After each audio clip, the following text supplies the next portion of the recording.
ইসলামী বিশ্বাস অনুযায়ী ইসরাফিল আলাইহিসসালাম হলেন একজন মহান ফেরেশতা, যিনি আল্লাহর আজ্ঞায় কিয়ামতের দিনের জন্য শিঙা বা ট্রাম্পেট বাজাবেন। তার দায়িত্বের ধরনটি আমরা কিছুটা হাদিস ও তাফসির থেকে জানি। প্রথম শিঙা, সমস্ত জীবিত প্রাণী মারা যাবে। দ্বিতীয় শিঙা, মৃতরা পুনরুত্থিত হবে যাতে তারা আল্লাহর বিচারকের সামনে হাজির হয়। শিঙার শব্দ এমন অত্যন্ত শক্তিশালী হবে যে পৃথিবী, আকাশ, তারা সব কিছুর কাঠামো এবং মহাবিশ্বের নিয়ম পাল্টে যাবে। কিয়ামতের দিন মহাবিশ্বের ধ্বংস। কোরআনে এ ধরনের বর্ণনা রয়েছে। সূরা আল হাক্কা, পৃথিবী কাঁপবে, পাহাড়গুলো ধ্বংস হবে এবং তারা ধুলিতে পরিণত হবে। সূরা জুমার ৩৯ নম্বর অধ্যায়ের ৬৮ নম্বর আয়াত। তারপর শিঙার আওয়াজে সকল প্রাণী যা আকাশে আছে এবং যা পৃথিবীতে আছে তারা মরবে। এখানে বোঝানো হয়েছে যে শিঙার শব্দ এত শক্তিশালী যে শারীরিক ও কসমিক সিস্টেম সবই ভেঙে যাবে। পৃথিবী, আকাশ, গ্রহ, তারা, এমনকি মহাবিশ্বের কাঠামো ভেঙে যাবে। শারীরিক ব্যাখ্যা। ধর্মীয় ব্যাখ্যা শুধু বিশ্বাসের ভিত্তিতে নয়, বিজ্ঞান বিশ্লেষণেও এই ভাবনা বোঝায়। শিঙার শব্দ এমন এক ধরনের কসমিক শক্তি বা কম্পন যা সমস্ত পদার্থের পরমাণু এবং শক্তিস্তরে প্রভাব ফেলতে পারে। এটি আলোক, সময়, স্থান সব কিছুকে এমনভাবে পরিবর্তন করবে যে আমরা যা জানি তা চিরতরে বিলীন হয়ে যাবে। সুতরাং ইসরাফিল আলাইহিসসালামের শিঙা কেবল শব্দ নয়, এটি আল্লাহর নির্দেশিত মহাশক্তি প্রকাশ। পুনরুত্থান এবং বিচার। শিঙার পরে সমস্ত মৃত মানুষ পুনরায় জীবিত হবে। তারা আল্লাহর সামনে হাজির হবে এবং বিচার লাভ করবে। এই পুনরুত্থান কেবল মানুষের জন্য নয়, মহাবিশ্বের সব প্রমাণও নতুন করে তৈরি হবে। ইসরাফিল আলাইহিসসালামের শিঙার আওয়াজ এমন মহাশক্তিশালী যে পৃথিবী, আকাশ, গ্রহ, তারা সবই ধ্বংস হবে, সব পদার্থের কাঠামো ভেঙে যাবে। এটি শুধু শারীরিক ধ্বংস নয়, বরং সকল সৃষ্টির পুনর্গঠন এবং আল্লাহর চূড়ান্ত বিচারের প্রস্তুতি। দ্বিতীয় শিঙার ধ্বনি, নিস্তব্ধ জগতের জাগরণ। কিয়ামতের দিন সূর্য মানুষের মাথার ওপর এত কাছে আসবে যে প্রত্যেকের শরীরের তাপ অনুভূত হবে। প্রতিটি মানুষ শারীরিকভাবে অত্যন্ত কষ্টে ভোগাবে। হাদিসে বলা হয়েছে, মানুষের ঘাম তাদের পাপের মাত্রা অনুযায়ী প্রবাহিত হবে। কেউ তার পাপের কারণে এমন ভয়ানক তাপে কষ্ট পাবে যে ঘাম তার মাথা থেকে গোড়ালি পর্যন্ত বইবে। সহিহ হাদিস। তাফসীরের ব্যাখ্যা। পাপ অনুযায়ী ঘামের স্তর। পাপের পরিমাণ অনুযায়ী ঘামের অভিজ্ঞতা এমনভাবে নির্ধারিত হবে, এখানে ঘাম কেবল শারীরিক অভিজ্ঞতা নয়, বরং আল্লাহর শক্তি ও বিচারক ক্ষমতার প্রকাশ। এটি মানুষকে তার আমলের পরিপূর্ণ প্রতিফলন উপলব্ধি করতে সাহায্য করবে। কেন পাপের মাত্রা ভিন্ন হবে? আল্লাহর দয়া এবং ন্যায়ের সূত্রে। পাপ বেশি, শারীরিক ও মানসিক কষ্টও বেশি। পাপ কম, কষ্টও কম। এটি হাদিসে যেমন এসেছে, মানুষকে তার কৃতকর্ম অনুযায়ী দাঁড় করানো হবে, তার দায়িত্ব ও দোষ অনুযায়ী তার কষ্ট নির্ধারিত হবে। অর্থাৎ শরীরের প্রতিটি অনুভূতি পাপ ও আমলের সাথে সঙ্গতিপূর্ণ। মানসিক প্রভাব। কোমর পর্যন্ত ঘামে ভেজা থাকা মানুষ দুর্বল, অনিশ্চিত, দুশ্চিন্তায় ভোগাবে। গলা পর্যন্ত ঘামে নিমজ্জিত মানুষ ভয়, অনর্থক হাহাকার, চিৎকার করবে। গোড়ালি পর্যন্ত ভিজে থাকা মানুষ শারীরিক অসুবিধা অনুভব করবে, কিন্তু তুলনামূলকভাবে কম। এভাবে সকলের জন্য শারীরিক ও মানসিক শিক্ষা দেওয়া হবে, যাতে তারা আল্লাহর ক্ষমতা ও ন্যায় বোঝে। হাসরের ময়দানে প্রতিটি মানুষ তার পাপের মাত্রা অনুযায়ী ঘামে নিমজ্জিত হবে, যা শারীরিক, মানসিক এবং আধ্যাত্মিকভাবে পাপের ফলপ্রসূ প্রতিফলন। হাসরের ময়দানের অপেক্ষা ৫০,০০০ বছর কেন? কোরআন ও হাদিসের সূত্র। সহিহ হাদিসে বলা হয়েছে, মানুষকে দাঁড় করানো হবে যতক্ষণ না প্রতিটি আমল, প্রতিটি কাজ এবং প্রতিটি পাপ প্রকাশ হবে। এই সময়কাল মানুষের কাছে ৫০,০০০ বছরের সমান দীর্ঘ মনে হবে। সহিহ বুখারী ও মুসলিম। এটি শারীরিক সময়ের অর্থ নয়, এটি ভয়াবহ দীর্ঘতার মানসিক ও আধ্যাত্মিক অনুভূতি, যেখানে মানুষের ধৈর্য ও আতঙ্ক সর্বোচ্চ পর্যায়ে পৌঁছায়। মানসিক ও আধ্যাত্মিক ব্যাখ্যা। ভয় ও অনিশ্চয়তা। কোটি কোটি মানুষ একত্রে দাঁড়াবে। প্রত্যেকের সব গোপন কাজ, পাপ ও আমল আল্লাহর সামনে প্রকাশ হবে। কেউ জানবে না তার বিচার কি হবে। এটাই সবচেয়ে ভয়ানক অভিজ্ঞতা। দীর্ঘ সময়ের মানসিক প্রভাব। মানুষের সময় ধারণা সম্পূর্ণ ভেঙে যাবে। 50,000 বছর বলতে বোঝানো হয়েছে যতক্ষণ সমস্ত মনুষ্য কর্মের হিসাব নেওয়া হবে প্রত্যেকের জন্য তা দীর্ঘ মনে হবে। প্রতিটি কাজের আলোকপাত, প্রতিটি কাজ অতি সূক্ষ্মভাবে দেখা হবে। ভালো কাজের জন্য পুরস্কার, পাপের জন্য শাস্তি, সবই সুনিশ্চিত। এই প্রক্রিয়ায় প্রত্যেক মানুষ নিজের সব সিদ্ধান্ত, ইচ্ছা এবং কাজের ফলাফলের সাথে সরাসরি মুখোমুখি হবে। কল্পনীয় নয়, আধ্যাত্মিক অনুভূতি। 50,000 বছর শব্দটি মানবিক সময় নয়, বরং মানসিক ও আধ্যাত্মিক দীর্ঘতার প্রতীক। হাসরের ময়দানে প্রতিটি মানুষ প্রত্যেক কাজের জন্য সংকট এবং অনিশ্চয়তার অনুভূতি পাবে। প্রত্যেক পাপ ও ভুল স্বচ্ছভাবে সামনে আসবে। ভয়, ক্লান্তি, অনিশ্চয়তা একসাথে অনুভূত হবে, যা সময়কে অসীম মনে করায়। হাদিসে বলা হয়েছে, মানুষের জন্য সে এক মুহূর্তে শত শত বছর দীর্ঘ মনে হবে। 50,000 বছরের অপেক্ষা মানে শারীরিক নয়, মানসিক ও আধ্যাত্মিক দীর্ঘতা। ভয়, অনিশ্চয়তা, সংকট এবং প্রতিটি কাজের প্রতিফলন একত্রিত হয়ে মানুষকে আতঙ্কে ভরে রাখবে। এটি আল্লাহর ন্যায় ও ক্ষমতার প্রকাশ, যাতে প্রত্যেক ব্যক্তি তার সমস্ত আমল বোঝে এবং পুনরায় ভাবতে বাধ্য হয়। জাহান্নামের উপস্থিতি। কিয়ামতের সময় হাসরের ময়দানে দাঁড়িয়ে থাকা মানুষরা জাহান্নামের উপস্থিতি অনুভব করবে। কোরআনে বলা হয়েছে, তাদের জন্য তৈরি করা হয়েছে সেই অগ্নি যা তাদের জন্য প্রস্তুত। সূরা আন-নাবা। হাদিসে বলা হয়েছে, জাহান্নাম অতি শক্তিশালী এবং জীবন্ত শক্তি নিয়ে উপস্থিত হবে, যেন এটি মানুষকে ভয় দেখাতে এবং তাদের গিলে ফেলতে প্রস্তুত। শিকলের ভয়ঙ্কর প্রকাশ। ইসলামিক আখ্যান অনুযায়ী জাহান্নাম 70,000 শিকলে বেঁধে রাখা হয়েছে। শিকলগুলো শুধুই শারীরিক বাধা নয়, বরং জাহান্নামের শক্তি ও শাস্তির শক্তি প্রকাশের প্রতীক। হাদিসে বলা হয়েছে, জাহান্নাম তার শক্তি এবং আগুনের তাপে প্রতিটি শিকল দিয়ে মানুষের দিকে ছুটে আসে। এই শিকলগুলো একে অদম্য এবং দ্রুত গতিশীল করে, যেন কেউ পালাতে না পারে। মানুষের প্রতিক্রিয়া। মানুষ তখন ভয়, অনিশ্চয়তা এবং হতাশার চূড়ান্ত সীমায় পৌঁছায়। ঘামের স্তর অনুযায়ী কেউ গোড়ালি, কেউ কোমর, কেউ গলা পর্যন্ত ভিজে থাকবে। হঠাৎ জাহান্নামের আগমন সব ক্লান্তি এবং ভয়কে আরও অসীম আকারে প্রকাশ করে। মানুষ চিৎকার করবে, হায়, আমাদের কি হবে, আমরা বাঁচতে পারবো না। জাহান্নামের গিলে ফেলা প্রক্রিয়া। ইসলামিক আখ্যান অনুযায়ী এটি শারীরিক বা ম্যানুয়াল নয়, বরং আধ্যাত্মিক শক্তির প্রকাশ। জাহান্নাম মানুষের পাপ ও অপরাধ অনুযায়ী তাদের শাসন করবে। শাস্তি এমনভাবে প্রয়োগ হবে যেন মানুষকে ভয়, অনিশ্চয়তা এবং শারীরিক কষ্ট একত্রে ভোগ করতে হয়। হাদিসে বলা হয়েছে, জাহান্নামের আগুন তাদের দিকে ছুটে আসে, প্রতিটি শিকল তাদের শোষণ করবে এবং কেউ পালাতে পারবে না। জাহান্নামের শক্তি 70,000 শিকলে বাঁধা, অদম্য এবং দ্রুত গতিশীল। মানুষের অবস্থান ভয়, ক্লান্তি, ঘামের মধ্যে শারীরিক এবং মানসিক চাপ। গিলে ফেলার প্রক্রিয়া শারীরিক এবং আধ্যাত্মিক শক্তি একত্রে মানুষকে শাস্তি দেয়। ফলাফল কেউ পালাতে পারবে না, প্রতিটি পাপ এবং অপরাধের পূর্ণ প্রতিফলন ঘটবে। প্রথমে পরিষ্কার কথা, খুব জরুরি।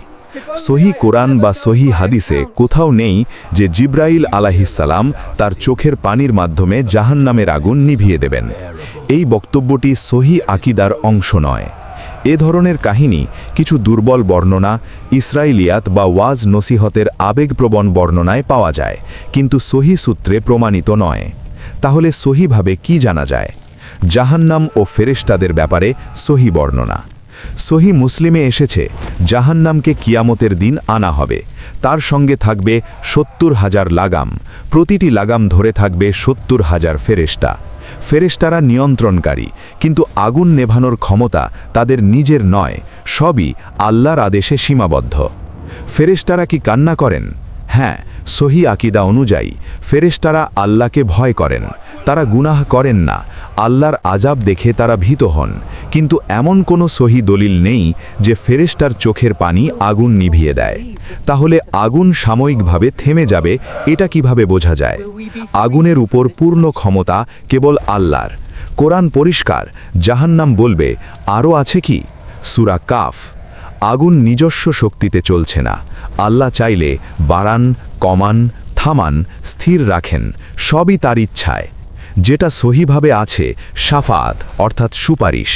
সহি যেটা রাসূল আলাইহিস সালামের শাফাআতে আল্লাহর দয়ায় বহু মানুষ জাহান্নাম থেকে বের হবে।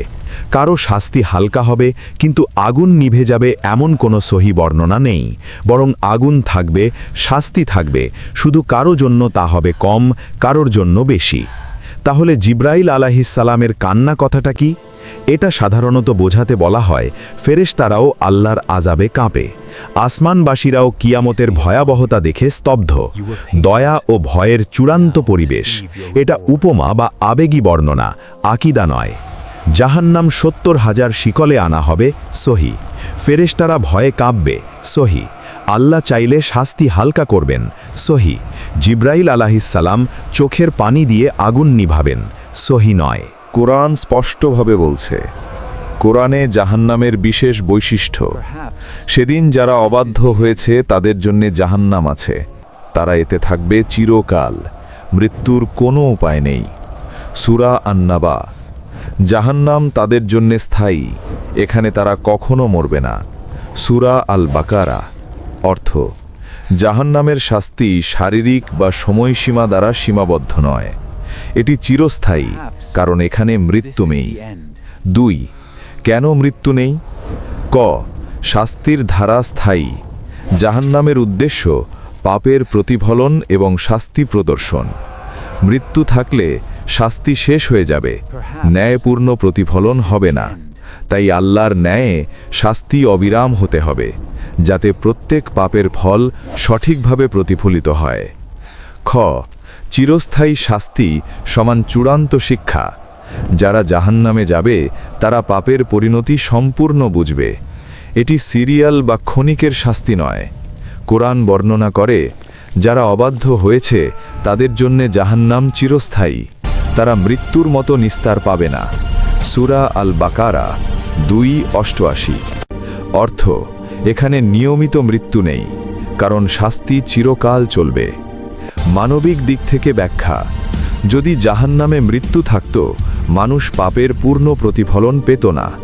জাহান্নাম হল শারীরিক শাস্তি, আগুন, হুমার তাপ, মানসিক ভয়, ভয়, অনিশ্চয়তা, আতঙ্ক, আধ্যাত্মিক প্রতিফলন, নিজের কাজের সত্য, সব মিলিয়ে চিরস্থায়ী শাস্তির জন্যে মৃত্যু অগ্রহণযোগ্য। হাদিসে বর্ণনা: সহি হাদিসে এসেছে, জাহান্নামের বাসিন্দারা চিরকাল সেখানে থাকবে। তারা কখনোই মারা যাবে না, কখনো হালকা হবে না, তারা অবিরাম শাস্তি ভোগ করবে। সহি মুসলিম। অর্থ, জাহান্নামের শাস্তি সময়, ক্লান্তি বা মৃত্যু দ্বারা কমানো যায় না। এটা আল্লাহর সর্বশক্তি ও ন্যায়ের প্রকাশ। জাক্কুম কি? জাক্কুম হল জাহান্নামের এক ভয়াবহ গাছ। কোরআনে আল্লাহ বলেন, নিশ্চয়ই জাক্কুম গাছ পাপীদের খাদ্য। সূরা আদ-দুখান। আরও বলা হয়েছে, তা জাহান্নামের তলদেশ থেকে উদ্গত হয়, তার ফল শয়তানের মাথার মতো। সূরা আস-সাফফাত। অর্থ, জাক্কুম কোনো সাধারণ গাছ নয়, এটি জাহান্নামের আগুনের মধ্যেই জন্মায়। এর চেহারা ও প্রকৃতি ভীতিকর ও ঘৃণ্য। কেন এটিই হবে পাপীদের খাদ্য? ক. দুনিয়ায় হারাম ভোগের প্রতিফলন। দুনিয়ায় পাপীরা হারাম উপার্জন খেয়েছে, আল্লাহর বিধান অমান্য করেছে, নফসের খিদে পূরণ করেছে। আখেরাতে সেই খিদের প্রতিদান হবে জাহান্নামের খাদ্য। খ. ক্ষুধা থাকবে কিন্তু তৃপ্তি আসবে না। কোরআনে বলে, তারা জাক্কুম খাবে যা তাদের পেট পূর্ণ করবে কিন্তু উপকার করবে না। হাদিসে এসেছে, যদি জাক্কুমের একটা ফোঁটা দুনিয়ায় পড়ত, তবে পৃথিবীর সমস্ত জীবের খাদ্য নষ্ট হয়ে যেত। তিরমিজি। বোঝা যায়, ক্ষুধা থাকবে কিন্তু খাবার হবে শাস্তিস্বরূপ। 3. জাক্কুম খাওয়ার ভয়াবহ পরিণতি। ক. মুখে দেওয়া মাত্র আগুনের মতো জ্বালাবে। জাক্কুম মুখে দিলেই আগুনের মতো জ্বালাবে, দাঁত, জিহ্বা, গলা পুড়িয়ে দেবে। খ. পেটে গেলে ফুটন্ত পানির মতো। কোরআনে এসেছে, তারপর তারা এর উপর ফুটন্ত পানি ঢেলে পান করবে। সূরা আস-সাফফাত 37-67। জাক্কুম পেটে গেলে ভেতরটা ফুটে উঠবে, কিন্তু মৃত্যু আসবে না। কেন তারা তবুও খেতে বাধ্য হবে? জাহান্নামে থাকবে তীব্র ক্ষুধা, অসহ্য যন্ত্রণা। তারা বলবে, খেতে দাও। তখন তাদের সামনে দেওয়া হবে জাক্কুম। এটাই সেই খাদ্য যা তারা অবাধ্যতার কারণে অর্জন করেছে। এটি আল্লাহর ন্যায় বিচার। আল্লাহ কাউকে জুলুম করেন না। দুনিয়ায় যারা হারামকে হালাল বানিয়েছে, অন্যের অধিকার গ্রাস করেছে, সত্যকে অস্বীকার করে ভোগে ডুবেছিল, তাদের জন্য খাদ্য যেমন শাস্তি, পানীয় তেমনি শাস্তি। কোরআন বলে, আজ তাদের কোনো বন্ধু নেই, নেই কোনো পানীয়, কেবল পুজ ছাড়া। সূরা আল হাক্কা। ফুটন্ত পানি কেন? কোরআনে এসেছে, তাদেরকে এমন ফুটন্ত পানি পান করানো হবে যা তাদের নাড়ি ভুঁড়ি কেটে ফেলবে।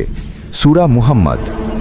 হামিম হলো এমন পানি যা আগুনে ফুটছে, মুখে নিলেই চামড়া ঝলসে যায়, পেটে গেলে ভেতরটা জ্বলে ওঠে, তবুও মৃত্যু আসে না, শাস্তি চলতেই থাকে। দুর্গন্ধযুক্ত পুজ ও রক্ত গিসলিন কি?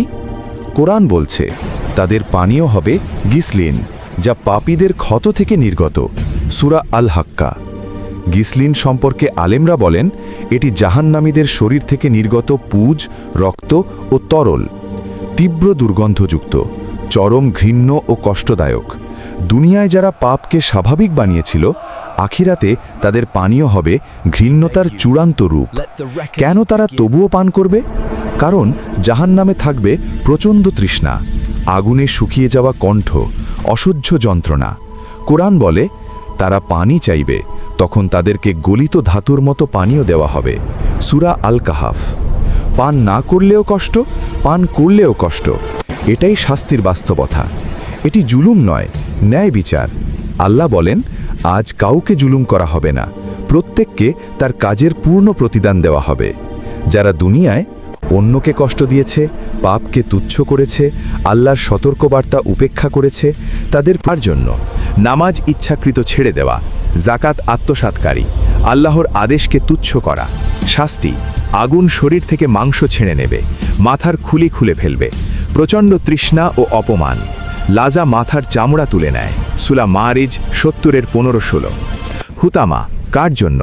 অহংকারী, গীবতকারী, অপবাদদাতা, মানুষকে ছোট করা। শাস্তি, আগুন হৃদয় পর্যন্ত পৌঁছাবে, বুকের ভেতর জ্বলতে থাকবে, শিকল ও বন্ধ দরজা, পালানোর পথ নেই। আল্লাহর আগুন যা অন্তর পর্যন্ত পৌঁছায়। সূরা হুমাজা 104-6-7। সাইর কার জন্য? ইয়াতিমের সম্পদ ভক্ষণকারী, জালিম শাসক, বড় সামাজিক অন্যায়কারীরা।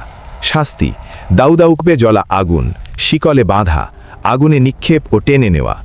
সাকার কার জন্য? আল্লাহকে অস্বীকারী, কোরআন অমান্যকারী, ইচ্ছাকৃতভাবে সত্য প্রত্যাখ্যানকারী। শাস্তি, কোনো কিছু অবশিষ্ট রাখে না, চামড়া কালো করে দেয়, 19 জন কঠোর ফেরেস্তা দ্বারা নিয়ন্ত্রিত। সাকার কাউকে ছাড়ে না। সূরা মুদ্দাসসির। জাহিম কার জন্য? দুনিয়া পূজারী, অহংকারে আল্লাহকে ভুলে যাওয়া, ক্ষমতা ও সম্পদের নেশায় ডুবে থাকা। শাস্তি, চোখের সামনে আগুন জ্বলবে, চরম মানসিক আতঙ্ক, ক্ষুধা, তৃষ্ণা, অপমান। হাউইয়া সবচেয়ে গভীর, কার জন্য? মুনাফিক, চরম কাফের, দ্বিমুখী বিশ্বাসঘাতক। শাস্তি, অতল গহ্বর, আগুনে পতন, শেষ নেই, কোনো আশা নেই, কোনো আলো নেই। তার আশ্রয় হবে হাউইয়া। সূরা কারিয়া 101-9-11। একটি অত্যন্ত গুরুত্বপূর্ণ কথা, সব গুনাহগার চিরকাল জাহান্নামে থাকবে না। শিরক ছাড়া সব গুনাহ আল্লাহ চাইলে ক্ষমা করতে পারেন, তওবা সব দরজা বন্ধ করে দিতে পারে। শেষ উপদেশ, এই বর্ণনাগুলো ভয় দেখানোর জন্য নয়, বরং ফিরে আসার দরজা খোলা আছে এই বার্তা দেওয়ার জন্য। হে আমার বান্দারা, যারা নিজেদের ওপর জুলুম করেছ, আল্লাহর রহমত থেকে নিরাশ হয়ো না। সূরা জুমার 39। ভয় নয়, শিক্ষা। কিয়ামতের ভয়ানক দৃশ্য শুধু আতঙ্ক তৈরি করতে নয়, বরং মানুষের মনকে জাগ্রত করতে এবং চিন্তা করতে বাধ্য করে। এখানে প্রতিটি শাস্তির বর্ণনা আমাদের সতর্ক করছে আমাদের কাজের ফলাফলের প্রতি। আল্লাহর ন্যায় বিচার, প্রতিটি আমল স্বচ্ছ ও নির্ভুলভাবে বিচার করা হবে। যারা সুযোগ পেয়েও ভুল করেছে, তাদের কাছে আর কোনো অজুহাত থাকবে না। এটি শেখায় আল্লাহর ন্যায় সম্পূর্ণ, কারো পক্ষপাত নেই, পরে করব নেই। পৃথিবীর প্রতিটি মুহূর্ত একটি সুযোগ, কিন্তু কিয়ামতের দিন সকল বাকি থাকবে না। আজকের কাজের গুরুত্ব আজই সিদ্ধান্ত নিতে হবে। সময় ও মুহূর্ত, সিঙ্গার ধ্বনি যে কোনো মুহূর্তে হতে পারে। এটি আমাদের মনে করিয়ে দেয় সময় সীমিত, প্রতিটি মুহূর্তে সতর্ক থাকা আবশ্যক। মূল শিক্ষা, প্রতি মুহূর্তে সচেতন থাকা, দুনিয়ার কাজ, পাপ বা সৎ কাজের দিকে মনোযোগ, তওবা, সদকা, নামাজ ও ভালো কাজ আজই শুরু করা। সতর্কতার গল্প, যে শিক্ষা আমরা ভুলে যাই না। আপনি যদি এই ভিডিও থেকে সামান্যতম উপকৃত হয়ে থাকেন এবং এই বার্তাটি অন্যদের কাছে পৌঁছে দিতে চান, তাহলে অবশ্যই আমাদের এই প্রচেষ্টাকে সমর্থন করুন। এই ভিডিওটি আপনার সকল প্রিয়জন, বন্ধু ও পরিবারের সাথে শেয়ার করুন। আমাদের চ্যানেলকে আরও সুন্দর ইসলামিক শিক্ষামূলক কন্টেন্ট তৈরির জন্য এখনই ভিডিওটিতে একটি লাইক দিন এবং আমাদের পরবর্তী ভিডিও দেখার জন্য সাবস্ক্রাইব করে পাশে থাকা ঘন্টা বাটনটি চেপে দিন। আল্লাহ আমাদের সকলকে তাওফিক দান করুন। আসসালামু আলাইকুম ওয়া রাহমাতুল্লাহ। We bear witness. We committed theft and touched that which was forbidden.